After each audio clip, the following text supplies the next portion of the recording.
If you have a hearing coming up in family court, such as a temporary order hearing or a final trial, you might be really nervous, and that's okay. It's okay to be nervous. However, you need to think about how you are going to testify in order to be the best witness you can be, to present your case in a clear and concise manner. And with these tips and tricks, you should be on your way.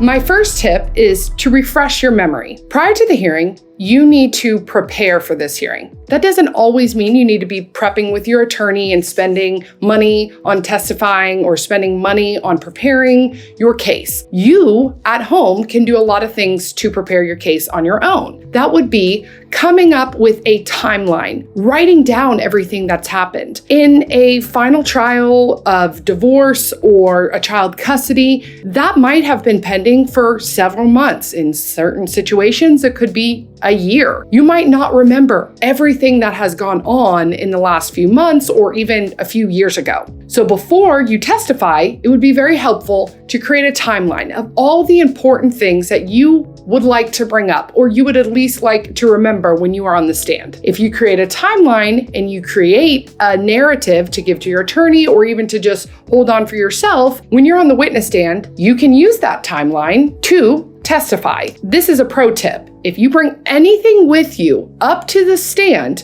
the other side does have the right to look at what you are using to refresh your memory. So don't put any facts on your timeline sheet that you don't want to bring up in court. My second tip is to be brief. When your attorney is asking you questions on the witness stand, or the other attorney is asking you questions on the witness stand, now is not the time to go into a full narrative. You do not need to volunteer information that has not been asked of you. There's either a reason it hasn't been asked, or they're going to get into it later, or they're not going to bring it up at all. So do not over talk. Do not elaborate when it is not necessary. Your attorney will get you to elaborate if they want you to. Being brief will help with not getting objected to. Two common objections, if someone is going on and on, is objection narrative or objection non-responsive. If someone has asked you a yes or no question, the answer should be one word. Sometimes when you get nervous, you feel the need to overspeak. Try to not do that when you are testifying, because this can bury your point if you're going on and on. Just answer the question and move on. My third tip is to be quiet when the other party is objecting. So if you are on the witness stand and someone asks you a question and your attorney stands up to object or the other attorney stands up to object, do not try to quickly answer the question before they object. That is a very quick way to annoy the judge, and whatever you are trying to get out, they're not listening to. If you are trying to quickly answer the question before someone objects, your point will get buried because the other side is talking, you're talking, and then it's just a big mess.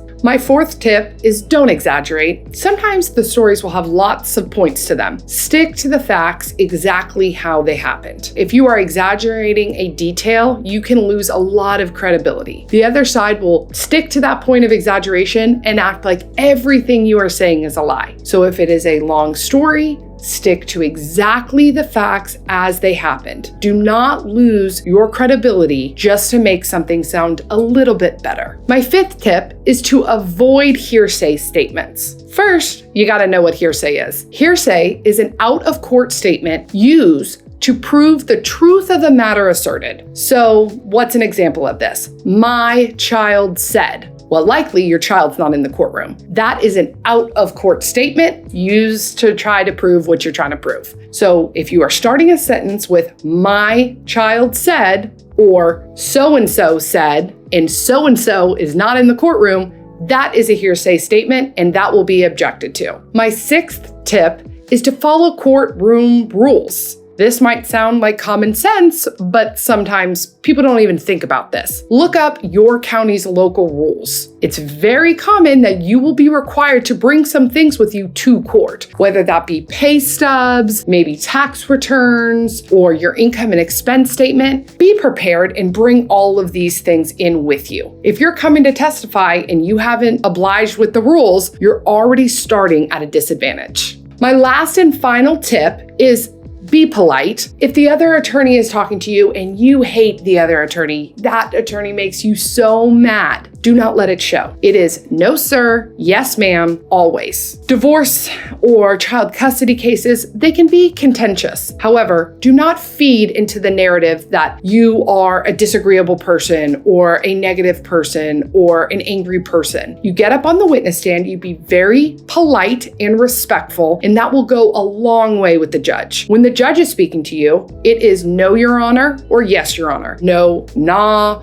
or yeah, it is yes. That can be very hard for the court reporter to take down, and it just comes off disrespectful. These tips should help you present your story more concisely and in a way that better articulates your story. Hopefully, by following these tips and tricks, you can achieve your desired outcome in court. Thank you for watching. If you have any questions, leave them down below and visit us on our website, familytexas.com.